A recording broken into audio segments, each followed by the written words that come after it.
নমস্কার, তোমাদের আরও একবার স্বাগত জানাই আমার ইউটিউব চ্যানেলে। আজ সায়েন্সের আর একটা চ্যাপ্টার নিয়ে আমি চলে এসেছি।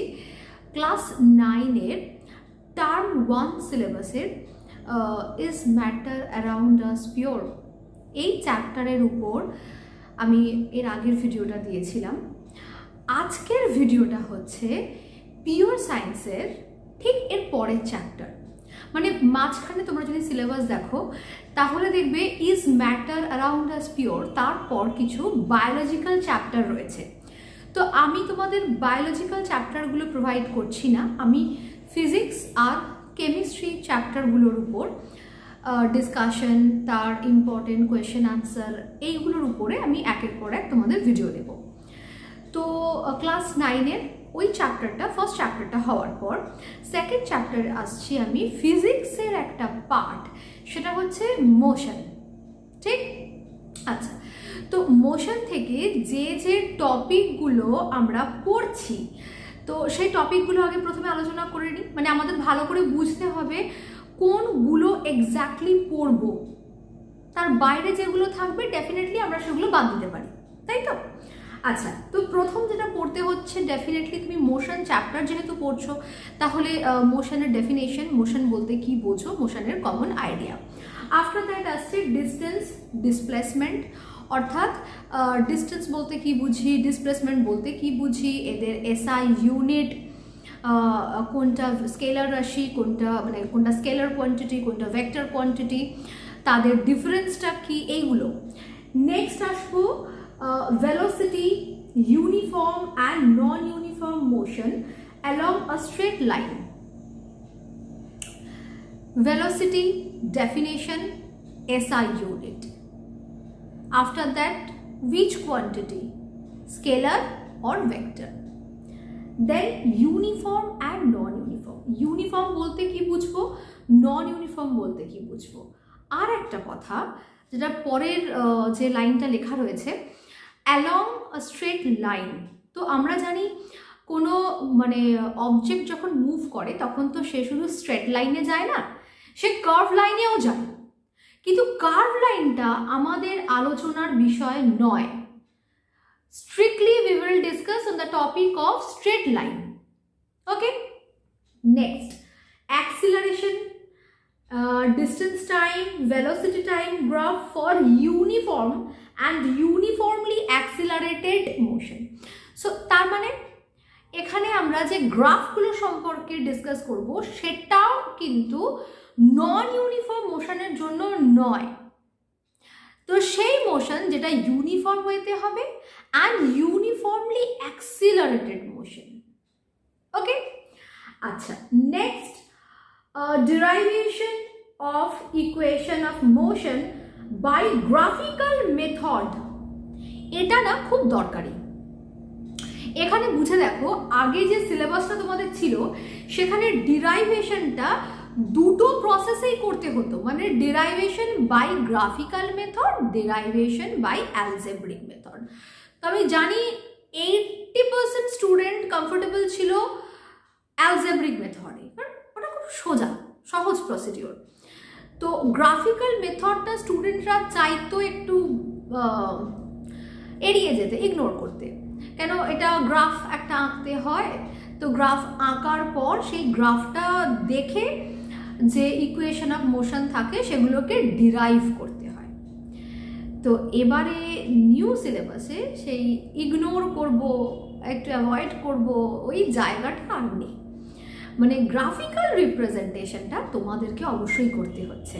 এখানে অ্যালজেব্রিক মেথডটা আর দরকার নেই, করো না, হেডেক নিও না, করো না, শুধু গ্রাফিক্যাল মেথডটাই ভালো করে প্র্যাকটিস করবে। আর রয়েছে elementary idea of uniform circular motion. ব্যাস, এই হচ্ছে তোমাদের টোটাল টপিক যা এই চ্যাপ্টার থেকে পড়ব, মোশন থেকে পড়ব। ওকে, তো গ্রাফিক্যাল মেথড এই পার্টটার উপর আমি একটা আলাদা ভিডিও দেব, কারণ এখানে গ্রাফ একে তোমাদেরকে স্টেপ বাই স্টেপ আমায় বলতে হবে, বোঝাতে হবে যে গ্রাফিক্যালি আমরা ইকুয়েশন অফ মোশনগুলোকে কিভাবে ডিরাইভ করি। তো তার আগে পর্যন্ত যতগুলো টপিক রয়েছে সেইগুলো আমি এক এক করে বলতে থাকছি। ওকে, চলো। তো প্রথম যেটা শুরু করব, মোশন। কথাটার মধ্যেই আনসার রয়েছে, ভালো করে শব্দটা যদি পড়ো সেইখান থেকে তোমরা আনসার নিজেরা বার করতে পারবে। তো মোশন মানে any object which is not at rest with respect to time, they are called, মানে that thing is called motion। সেই কন্ডিশনটাকে আমরা মোশন বলবো। এখন আমি বসে আছি ক্যামেরার সামনে, তোমাদের সাথে কথা বলছি, তাহলে তুমি কি বলবে? আমি মুভ করছি? কখনো না, আমি একটা জায়গায় স্থির হয়ে বসে আছি। But my body parts, are they moving? Yes, they are moving. আমি যখন আমার মাথা নাড়ছি, আমার হাত নাড়ছি, তার মানে বডি আমার মুভ করছে। সো আমার বডি কিন্তু মুভমেন্ট করছে, that means my body is in the motion. But overall I am sitting on a chair, so আমার বডি মুভ করছে না। ওভারঅল আমি রেস্ট পজিশনে আছি, কিন্তু আমার আপার পার্টস, বডির আপার পার্টস মুভ করছে। মোশন। তুমি রাস্তা দিয়ে যাচ্ছ, দেখতে পাচ্ছ গাড়ি যাচ্ছে, মোশন। তুমি নিজে দাঁড়িয়ে আছো রাস্তার কোনো একটা কর্নারে, you are at the rest. ঠিক? তো কোনো জিনিসকে যখন দেখবে মুভ করছে, একদম ভাববে না সেটা কিভাবে মুভ করছে, স্ট্রেট লাইনে মুভ করলো কি কার্ভ লাইনে মুভ করলো, যায় আসে না। একটাই জিনিস যায় আসে, দাঁড়িয়ে আছে মানে স্থির অবস্থায় আছে না চলছে। যদি কোনো জিনিস কন্টিনিউয়াস চলতে থাকে উইথ রেসপেক্ট টু টাইম, টাইমটা কিন্তু খুব ইম্পর্টেন্ট। টাইমের রেসপেক্টে যদি মুভ করতে থাকে, so definitely you can say the body is in the motion. ঠিক? ওকে, এরপরে নেক্সট যে টপিক তোমাদের দেওয়া হয়েছে, ডিস্টেন্স, ডিসপ্লেসমেন্ট। তো ডিস্টেন্স আর ডিসপ্লেসমেন্ট, এই দুটো টপিকে আসার আগে বেটার আমি আগে বলে দিই যে মোশনের দুটো ক্যাটাগরি। তো ফার্স্ট ক্যাটাগরিতে মোশনে ফেলবো ইউনিফর্ম মোশন, আর সেকেন্ড ক্যাটাগরিতে আমি ফেলবো নন ইউনিফর্ম মোশন। ওকে, আচ্ছা, ইউনিফর্ম মানে সমান। If the body is moving equal distances with the same interval of time, then it is called uniform motion. That motion is called uniform motion. So when the body moves with the same distance, like আচ্ছা, একটা গাড়ি ধরো প্রথম 15 মিনিটে 10 kilometre cover করেছে, ঠিক আছে? পরের 15 মিনিটে আবার একই ডিস্টেন্স গেছে 10, পরের 15 মিনিটে আবার 10, আবার পরের 15 মিনিটে আবার 10 কিলোমিটার। তার মানে প্রত্যেকটা টাইম গ্যাপেতে ইকুয়াল ডিস্টেন্স কভার হয়েছে। তার মানে এটা ইউনিফর্ম মোশন। ওই মুভিং অবজেক্টটা কোন মোশন ক্যারি করলো? ইউনিফর্ম মোশন ক্যারি করলো। ওকে, এবার আমি অন্য এক্সাম্পল তোমাকে দিলাম। ধরো প্রথম 10 মিনিটে সে গেছে 5 কিলোমিটার, পরের 10 মিনিটে সে গেছে 5.2 কিলোমিটার, পরের 10 মিনিটসে সাপোজ 6 কিলোমিটার, পরের 10 মিনিটে স্পিড কমে গেল, তখন সে হয়তো গেছে সাপোজ 2 কিলোমিটার। তার মানে তোমার টাইম ইন্টারভালটা সেম, ডিস্টেন্সটা কিন্তু সেম নয়। Distance covered by the body is not same with respect to time. মানে টাইমের রেসপেক্টে বা টাইম ইন্টারভালেতে প্রত্যেক ক্ষেত্রে সমান ডিস্টেন্স কভার করলো না। তো এটার নাম কি হলো? নন ইউনিফর্ম মোশন।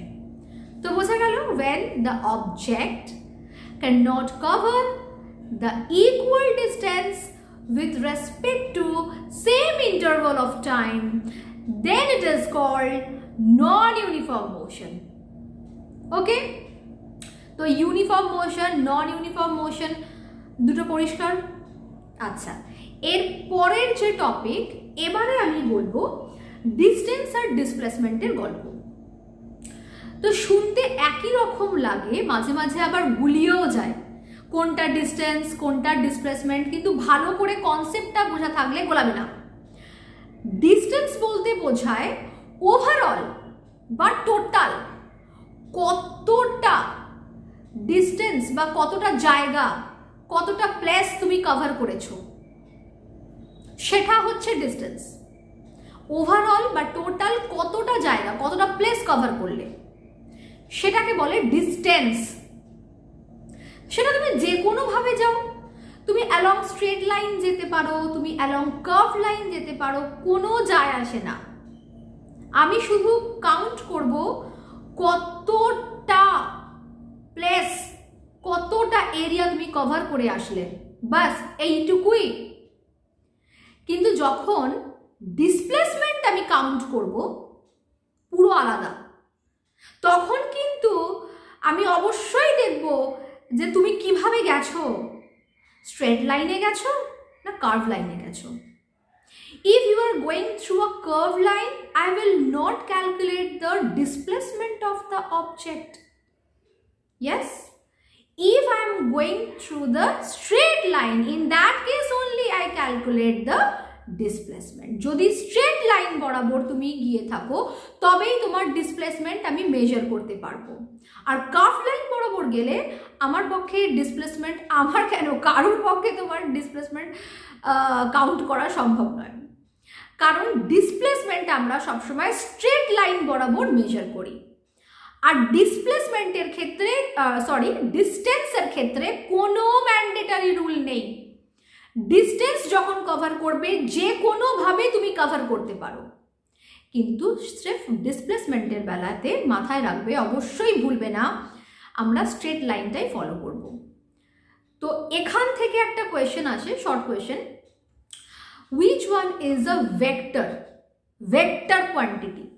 তো স্কেলার অ্যান্ড ভেক্টর কোয়ান্টিটি মানে, স্কেলার কোয়ান্টিটি বলতে আমরা বুঝি যার যে কোয়ান্টিটি মানে যে কোয়ান্টিটি তুমি কেবলমাত্র একটা ভ্যালু পাবে, স্রেফ একটা ভ্যালু, কোনো ডাইরেকশন নেই, ডাইরেকশন লেস, এরকম কোয়ান্টিটি যেগুলো হয় তাদেরকে আমরা স্কেলারের মধ্যে ফেলি। যেমন মাস একটা মানে যে কোনো সাবস্টেন্স, যে কোনো বস্তুর একটা নিজের ধর্ম, ওন প্রপার্টি, তুমি স্রেফ এটা ক্যালকুলেট করবে, এর একটা ভ্যালু আছে কিন্তু কোনো ডাইরেকশন পাওয়া যায় না, তো একে আমরা স্কেলারের মধ্যে ফেলি।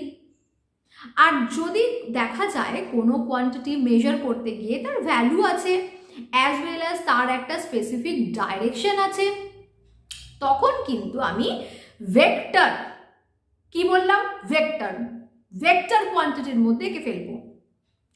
এবার চলে আসি আমার দুটো টপিকে, ডিস্টেন্স, ডিসপ্লেসমেন্ট।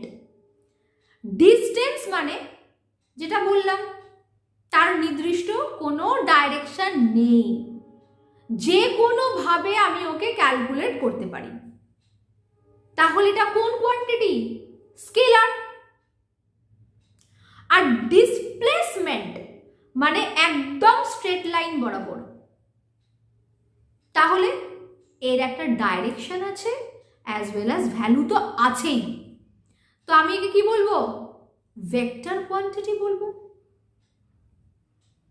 বিষয়টা পরিষ্কার হয়ে গেল? আচ্ছা, এরপর যেটা রয়েছে velocity, uniform and non uniform motion along A straight line. তো ইউনিফর্ম নন ইউনিফর্মটা তো ডিসকাস হয়ে গেছে, এবার আমি আসবো ভেলোসিটিতে। ভেলোসিটি বলতে আমরা কি বুঝি? ভেলোসিটি বলতে আমরা বুঝি displacement of any moving object with respect to time. তার মানে যখন আমি ভেলোসিটি কাউন্ট করছি যে কোনো মুভিং অবজেক্টের, ডেফিনেটলি তার ডিসপ্লেসমেন্ট আমাকে কাউন্ট করতে হচ্ছে। আগে আমি চেক করব তার ডিসপ্লেসমেন্ট কত, now displacement with respect to time, তার মানে displacement divided by time equal to velocity. এবার ভেলোসিটি বললে স্পিডের কথা তো অবশ্যই আমাকে বলতে হবে, কারণ ভেলোসিটি আর স্পিড মানে একে অপরের সঙ্গে না কি বলবো, মানে ভাই বোনের মতো থাকে। মানে ভেলোসিটির কথা বললে ও স্পিডের কথা তো আসবেই আসবে, তাকে বলতেই হবে, কারণ আমরা আমাদের ডে টু ডে লাইফে স্পিড কথাটা বলতে খুব অভ্যস্ত। তো যদি আমার কাছে প্রপার আইডিয়া না থাকে স্পিড আর ভেলোসিটির মধ্যে পার্থক্যটা কোথায়, তো নিজেই তো কনফিউজড হয়ে যাব, কাউকে তো বলতেও পারবো না ঠিক করে। তাহলে আমাকে জানতে হচ্ছে স্পিডটা কি। তো স্পিড কি জিনিস? স্পিড হচ্ছে যখন আমরা কোনো মুভিং অবজেক্টের ডিস্টেন্সকে টাইম দিয়ে ডিভাইড করি তখন স্পিড পাই। মানে স্পিডটা ক্যালকুলেট করতে গেলে ডিসপ্লেসমেন্টের কোনো দরকার নেই, যে কোনো ডিস্টেন্স যা কভার করা হয়েছে আর সেটা কভার করতে যত টাইম লেগেছে সেই দুটোকে যদি আমি ডিভাইড করি তাহলেই আমি স্পিড পেয়ে যাব। ওকে, তার মানে স্পিড হলো স্কেলার আর ভেলোসিটি হলো ভেক্টর। পরিষ্কার? কারণ ভেলোসিটি মেজার করতে গেলে ডিসপ্লেসমেন্ট লাগে, মানে একটা প্রপার ডাইরেকশন, কিন্তু স্পিড ক্যালকুলেট করতে আমার কোনো ডাইরেকশন লাগে না, কারণ আমি তো এখানে ডিস্টেন্স কভার করলাম, ডিসপ্লেসমেন্ট তো নয়। তাহলে ডেফিনেটলি এটা আমার স্কেলার কোয়ান্টিটি হবে। তো অনেক স্টুডেন্টদের আমি দেখেছি এই স্কেলার আর ভেক্টরেতে না তারা বড্ড কনফিউজড হয়ে যায়। তো প্লিজ আর কনফিউশন নয়, ভালো করে শোনো, ম্যাটারটাকে বোঝো, তাহলে আমার মনে হয় যে স্কেলার ভেক্টর এগুলো নিয়ে তোমাদের যদি কোনো ডাউট থেকে থাকে, মানে যদি আইডিয়াটা পরিষ্কার না হয়ে থাকে আগে, তাহলে আইডিয়াটা পরিষ্কার হয়ে যাবে। একদম ঠান্ডা মাথায় চিন্তা করবে যে ভ্যালু আর ডাইরেকশন দুটো একসাথে পেলাম কি না, যদি পেলাম দেন ভেক্টর, যদি না পেলাম, যদি ডাইরেকশন না পেলাম তাহলে স্রেফ স্কেলার, আর কোনো কনফিউশন নয়। ওকে, আচ্ছা, এরপরে যেটা আমার বলা দরকার সেটা হলো অ্যাক্সিলারেশন। অ্যাক্সিলারেশন বলতে আমরা কি বুঝি না, change in velocity with respect to time. তার মানে ভেলোসিটি চেঞ্জ হচ্ছে আর যে টাইমে চেঞ্জ হচ্ছে তাদের যদি আমি ডিভিশন করি তাহলে আমি অ্যাক্সিলারেশন পাবো। কীরকম ব্যাপারটা, একটা এক্সাম্পল দিই।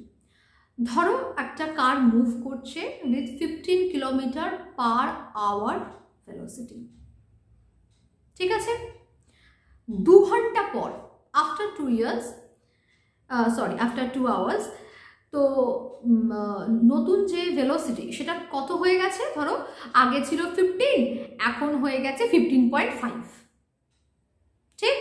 2 ঘন্টা পরে, just after 2 hours, 15.5 kilometre per hour এই ভেলোসিটিটা তৈরি হয়েছে। অ্যাক্সিলারেশন মেজার করব কি করে? চেঞ্জ ইন ভেলোসিটি, মানে final velocity minus initial velocity divided by time. মানে গাড়িটা স্টার্ট হয়েছে কোন ভেলোসিটিতে তাকে বলবো ইনিশিয়াল ভেলোসিটি। 2 ঘন্টা হচ্ছে তোমার টাইম ডিউরেশন। 2 ঘন্টা পরে ওই গাড়িটা যে ভেলোসিটি অ্যাচিভ করলো সেটা final velocity 15.5 kilometre per hour. তাহলে অ্যাক্সিলারেশন মেজার করছি ওই final velocity minus initial velocity divided by time. তো 15.5 minus 15 divided by time duration 2 hours, divide করে যা পাবে সেটাই হবে অ্যাক্সিলারেশন অফ দ্য ভেহিকল। বোঝা গেল? আচ্ছা, অনেক সময় একটা কথা হয় যে অ্যাক্সিলারেশন যে আমরা মেজার করছি, যদি স্পিডটা বাড়ে বা ভেলোসিটিটা বাড়লো, তাহলে রিটার্ডেশন বলতে কি বুঝি? যদি বাইকটা থেমে যায় সাডেনলি, চলছিল আচমকা ব্রেক দেওয়া হলো, গাড়িটা থেমে গেল, তখন কি বলবো? রিটার্ডেশন। রিটার্ডেশন মানে কি? ওই একই কথা, change in velocity with respect to time. এখানে ভেলোসিটি ইনক্রিজ হলো না, ডিক্রিজ হয়ে গেল। তো যদি ভেলোসিটি ডিক্রিজ হয়ে যায় তখন কিন্তু তাকে কি বলা হয়? রিটার্ডেশন বলা হয়। ওকে, আচ্ছা, এরপর একটা ছোট্ট জিনিস আমার বাদ হয়ে যাচ্ছিল, যেটা আমি ইনক্লুড করব, সেটা হচ্ছে এদের সবার ইউনিটগুলো। সিজিএস আর এসআই ইউনিট, দুটো ইউনিটই তোমরা পড়বে, যদিও বলা হয় যে এসআই ইউনিটটাই সব জায়গায় লাগে, কিন্তু আমি বলবো সিজিএসটাও লাগে। কোনো নিউমেরিক্যাল প্রবলেম সলভ করতে গেলে কিন্তু সিজিএসটাও লাগে। তো তোমরা কি করবে? দুটোই পড়বে। তাহলে চলো একটু দেখে নেওয়া যাক কি কি ইউনিট রয়েছে। আচ্ছা, যদি আমি ডিস্টেন্স বা ডিসপ্লেসমেন্ট মেজার করি, ঠিক, তো দুটোর ক্ষেত্রে ইউনিট আমার সেম হবে। কেন কি? আমি স্রেফ একটা প্লেস বা জায়গা কভার করছি, তো সেক্ষেত্রে আমি কিলোমিটার, মিটার, সেন্টিমিটার এই ধরনের ইউনিট ইউজ করতে পারি। তাহলে এসআই ইউনিটটা কি? SI unit for measuring distance or displacement, সেটা হবে মিটার। আর সিজিএস সেন্টিমিটার। ওকে, টাইমের ক্ষেত্রে সব সময় সিজিএস হোক, এসআই হোক, ইউনিট সেকেন্ড। সিজিএস और SI unit second. Next, speed. Speed और वेलोसिटी দুজনের ক্ষেত্রেই ইউনিট সেম। যদি এসআই ইউনিট বলি মিটার পার সেকেন্ড, সিজিএস বলি সেন্টিমিটার পার সেকেন্ড, সেম। এবারে আসছি অ্যাক্সিলারেশন। অ্যাক্সিলারেশনের ক্ষেত্রে SI metre per second square, CGS centimetre per second square. তো এবার তোমরা আমায় বলতে পারো কি ম্যাম সেকেন্ড স্কোয়ার কেন? যারা জানে তারা জানে, তো ভিডিও যারা দেখে এমন নয় সবাই সব জানে। যাদের প্রবলেম আছে বা জানে না আগে থেকে, তাদের জন্য আমি রিপিট করব, মিটার পার সেকেন্ড স্কোয়ার বা সেন্টিমিটার পার সেকেন্ড স্কোয়ার। এই সেকেন্ড স্কোয়ারটা কোথা থেকে আসে? যখন আমি অ্যাক্সিলারেশনটা লিখলাম বা যখন আমি বললাম change in velocity divided by time, তো change in velocity, change in velocity, ভেলোসিটির ইউনিট কত বা কি? মিটার পার সেকেন্ড, ঠিক, বা সেন্টিমিটার পার সেকেন্ড সিজিএস এ, ঠিক। নিচে একটা ডিভাইডেড বাই কি আছে? টাইম আছে। তো টাইমের ইউনিট কি? সেকেন্ড। তাহলে সেকেন্ড কথাটা কতবার ইউজ করলাম? দুবার। একবার ইউজ করলাম চেঞ্জ ইন ভেলোসিটি বোঝাতে, চেঞ্জ ইন ভেলোসিটিতে একবার টাইম লেখা হয় মিটার পার সেকেন্ড আর সেন্টিমিটার পার সেকেন্ড, তারপর ডিভাইডেড বাই ওই টাইম ডিউরেশন, যেটা সেই টাইম ডিউরেশন বোঝাতেও আর একবার সেকেন্ডটা লেখা হয়। তাই জন্য অ্যাক্সিলারেশন বলো বা রিটার্ডেশন বলো, এদের ক্ষেত্রে আমরা কি করি না, সেকেন্ড স্কোয়ার কথাটা দুবার ইউজ করি। মানে সেকেন্ড স্কোয়ার লিখব, মানে সেকেন্ড কথাটা দুবার ইউজ করব, মিটার পার সেকেন্ড স্কোয়ার বা সেন্টিমিটার পার সেকেন্ড স্কোয়ার, মানে সেকেন্ড স্কোয়ার কথাটা থাকবে, অর্থাৎ সেকেন্ড কথাটা টু টাইমস ইউজ হচ্ছে। ফাইন। আচ্ছা, তো এই পর্যন্ত তো আশা করি কোথাও প্রবলেম হবে না। এরপর যেটা আসবে সেটা হচ্ছে গ্রাফিক্যাল রিপ্রেজেন্টেশন। গ্রাফিক্যাল রিপ্রেজেন্টেশন খুব সহজ করে দেওয়া হয়েছে। এখানে আগে ছিল ওল্ড সিলেবাসে তোমাদেরকে ইউনিফর্ম নন ইউনিফর্ম দুটো মোশনের ক্ষেত্রেই গ্রাফ আঁকতে হতো। এখানে পুরো বাউন্ডারি দিয়ে দিয়েছে, নন ইউনিফর্ম মোশন করার দরকার নেই, শুধুমাত্র ইউনিফর্ম মোশনটা করবে, প্র্যাকটিস করবে।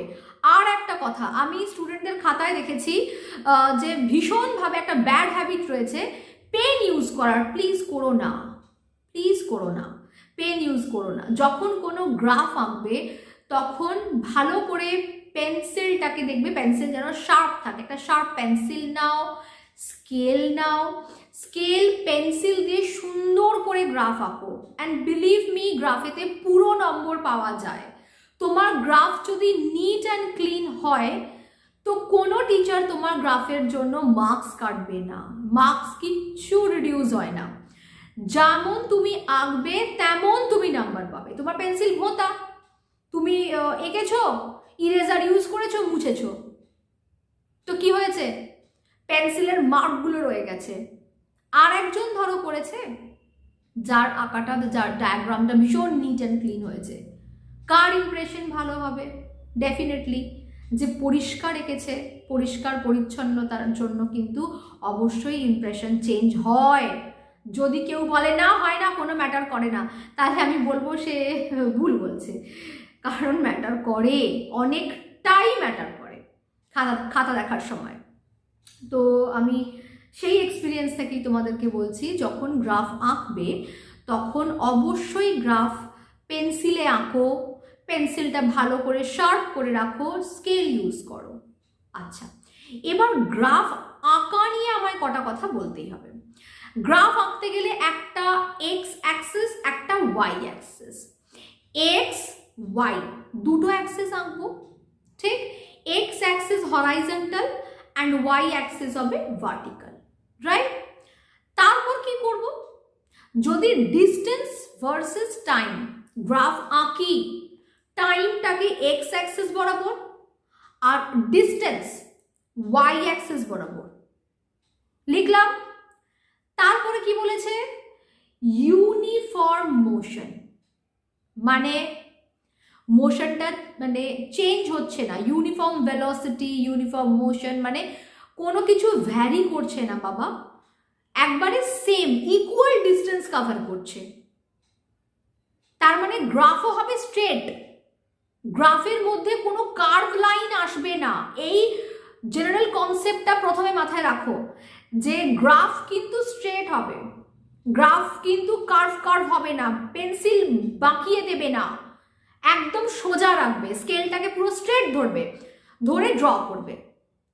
তাহলে ডিস্টেন্স ভার্সেস টাইম, ইউনিফর্ম যখন তুমি ভেলোসিটির জন্য গ্রাফ ড্র করছো, সেই সময় যেখানে এক্স আর ওয়াই অ্যাক্সিস মিট করছে, that is the origin, origin থেকে স্কেলটাকে ধরে স্ট্রেট লাইন হবে, সেটাই তোমার গ্রাফ। ওই যে গ্রাফটা আঁকলে ওই যে স্লোপটা, সেটা কি রিপ্রেজেন্ট করলো? কি রিপ্রেজেন্ট করলো? Distance versus time will represent you the velocity graph. It is the velocity. ওকে, এবার যদি আমি অন্য কথা বলি, টাইমটা টাইমের জায়গায় ঠিক রাখলাম। এই ওয়াই অ্যাক্সিস বরাবর যে আমি প্রথমে ডিস্টেন্স লিখেছিলাম না, আমি লিখলাম না, এবারে আমি ডিস্টেন্স লেখার জায়গাতে আমি কি লিখে দিয়েছি? এবারে লিখে দিয়েছি ভেলোসিটি, ভেলোসিটি টাইম গ্রাফ। তাহলে ভেলোসিটি টাইম গ্রাফের যে স্লোপটা পাবো, ডেফিনেটলি ইউনিফর্ম ভেলোসিটি, নন ইউনিফর্ম নয়, ইউনিফর্ম, কোনো বাঁকা থাকবে না, স্কেল ধরবে, অরিজিন থেকে স্ট্রেট লাইন টানবে, ঠিক আছে? সেই গ্রাফের যে গ্রেডিয়েন্টটা বা স্লোপটা কি ইন্ডিকেট করছে? velocity versus time, that means acceleration, ওটা acceleration শো করছে, ঠিক আছে? এই দুটো ছোট ছোট গ্রাফ আঁকা একটু প্র্যাকটিস করবে।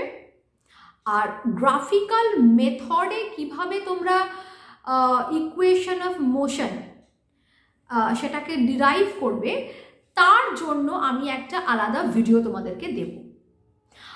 আর আজকের জন্য আরও একটা কথা আমি বলছি, আগের যে ক্লাসটা আমি করলাম is matter around us pure, ওই ক্লাসের যা আমি ডিসকাস করেছি তো তার উপর বেস করে কিছু ইম্পর্টেন্ট কোয়েশ্চেন্স আমি রেডি করেছি। আর এই যে চ্যাপ্টারটা আজকে আমি বললাম মোশন, মোশন চ্যাপ্টারের উপরেও আমি কিছু ইম্পর্টেন্ট কোয়েশ্চেন রেডি করেছি। তো এই দুটো কোয়েশ্চেনের লিঙ্ক আমি ডেসক্রিপশন বক্সে দিয়ে দেব। তো ওই লিঙ্কগুলো থেকে তোমরা কোয়েশ্চেনগুলো পেয়ে যাবে, ওই কোয়েশ্চেনগুলো প্র্যাকটিস করো, আমার মনে হয় তোমাদের উপকারে লাগবে। ঠিক আছে, তো আজকের মতো ভিডিওটা এবার আমি এখানে শেষ করছি।